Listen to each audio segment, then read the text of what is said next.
So I guess that's what I'm gonna go with. Hey y'all, it's Nat. I hope you're having a terrific day today. And for this video, we are gonna be doing the last 10 books tag. All right, before we get into anything bookish, make sure to hit like and subscribe down below, as well as tell me in the comments, what is the last book that you lost? So this is a tag, and I was tagged by 𝗖cie 𝗁𝗁 𝗁𝗁. I'll put a link to her video in the cards up above, but this tag was originally created by Mark Nash, and I'll put a link to his video in the description down below. I actually have done this tag once before, and I'll also link that one up above, but because of the questions are kind of adjustable based on time period, I figure it'd be kind of fun to do it again and see how my to see how my answers have changed. So starting at the top, first up, the last book you didn't finish. That would be The Pairing by 𝗖cie mich𝘁. Yeah, I just recently talked about this in an unhaul because I wasn't loving it. Basically, I felt like this romance book ended up just stereotyping bisexuals and pansexuals as greedy commitment phobes, and I wasn't really here for that. Along with that, also, one of the main characters that we follow could not do it anymore. I didn't want to be in Theo's head anymore. I do know this eventually changes to being in Kit's perspective, but honestly, I didn't feel strongly enough about Kit to keep pushing through in order to read from his perspective. Didn't finish this one, going to be unhauling it. Next up, the last book you reread. So usually for December, I reread books, but around springtime, I always tend to have a little bit of a reading slump. It happened this year again, so I figured why not try and reread a favorite to pick myself back up. And I read Truth or Beard by Penny Reed and ended up annotating it. Had a phenomenal time doing so. First in the Winston Brothers series, which I've talked about so many times, but it's following this family in the back hills of Tennessee, and it is so much fun. It is so cute and cozy. Penny Reed's characters are just the best. It's really impressive to see how she has laid out so much of this series from the first book. It's wild, but also so hilarious. And I ended up loving this one just as much the second time around. In fact, ever since I reread it, it has been calling to me to pick up the second book and reread and annotate it too. Next question. The last book you bought. So technically, I have bought this book, but I haven't actually picked it up yet. I grabbed the new book from Stephen Graham Jones, which is a compilation of 2 of his stories, and that is going to be for an author event, which Josh and I are going to actually this upcoming week. So we'll be getting it here soon, but we wanted to get a copy of the book so we could get it autographed along with our ticket. We haven't gone to the event yet. I don't have it, but technically that was the last book I bought. Next question. The last book you said you read, but didn't.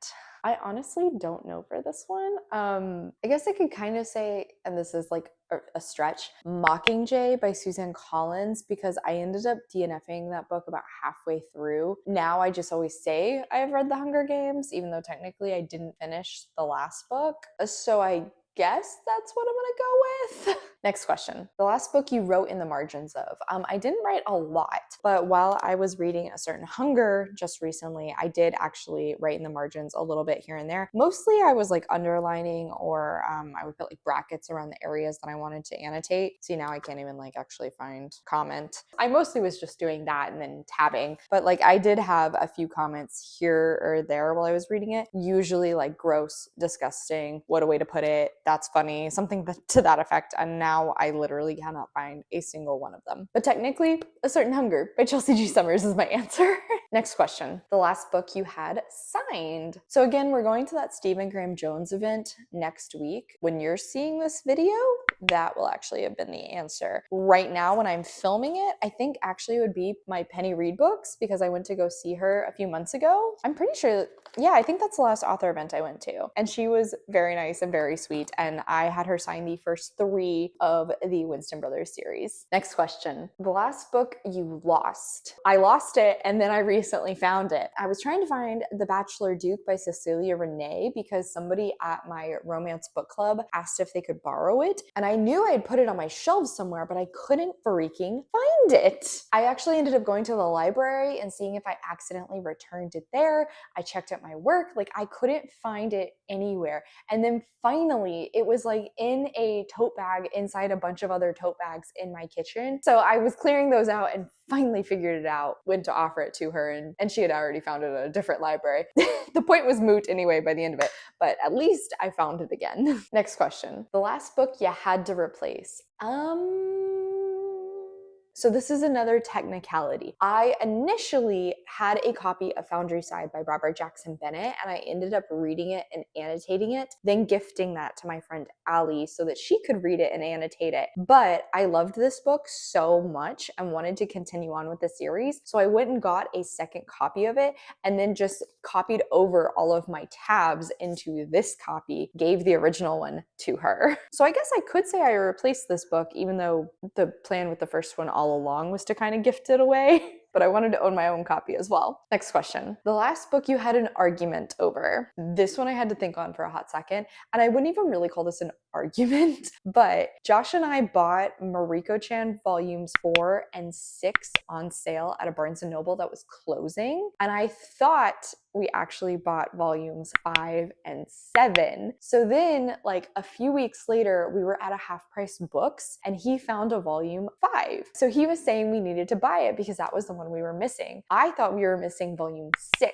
So I was like, no, I'm pretty sure we have that one. Didn't end up buying it. Came home and I was wrong. He was right. We did not have volume 5 and we should have bought it. So like, I don't know if I would necessarily say this was an argument, but like we went back and forth a little bit, debating on who was right and who was wrong. I was wrong. I keep intending to run back by that Half Price and pick this up, but I have yet to do so. And then finally, the last question. The last book you couldn't get hold of. So I've been working on my Buns N' Roses TBR jar challenge again this year. I'll put a link to that in the cards. And I recently drew Melinda Curtis, which is an author that'll be attending the event. And I was having the hardest time trying to find her newest book, It Happened at Sea. I still have yet to freaking find it. I have looked at all of my libraries. I have looked at a few other libraries. I've checked NetGalley. I have actually gone to Amazon to see if I could find it on there. No freaking luck. I have no idea where this book is. I don't know when it's supposed to be coming out. I don't know how I'm supposed to get my hands on it in order to read it for that project. I may just have to default to the book previous to this one that came out. No idea. I've had no freaking luck. I'll figure it out eventually, I guess, but as of right now, no clue. Cannot find it anywhere. So on that note, that is it. But of course, this is a tag, so I did want to go ahead and tag a few people. Starting at the top, I'm going to tag Kristen at The Reading Nymph. And kind of on a similar theme, I'm also going to tag Rachel at The Reading Fairy. And then finally, I think I'm going to tag 𝗖cie at Pretty Purple Polka Dots. Really enjoy all those wonderful ladies, and they will be linked in the description down below. Highly recommend giving them all a follow. And on that note, that is officially it for today, y'all. Thank you so much for coming to my channel. I really appreciate it. Make sure to hit like and subscribe down below. If you made it all the way to the end of this video, let's leave the 100 emoji in the comments. It's just an extra 0 to 10, so why not? I have links to all of my socials in the description down below. I come out with videos on Monday and Friday, but until then, I hope you continue to have a terrific day. Love you, bye!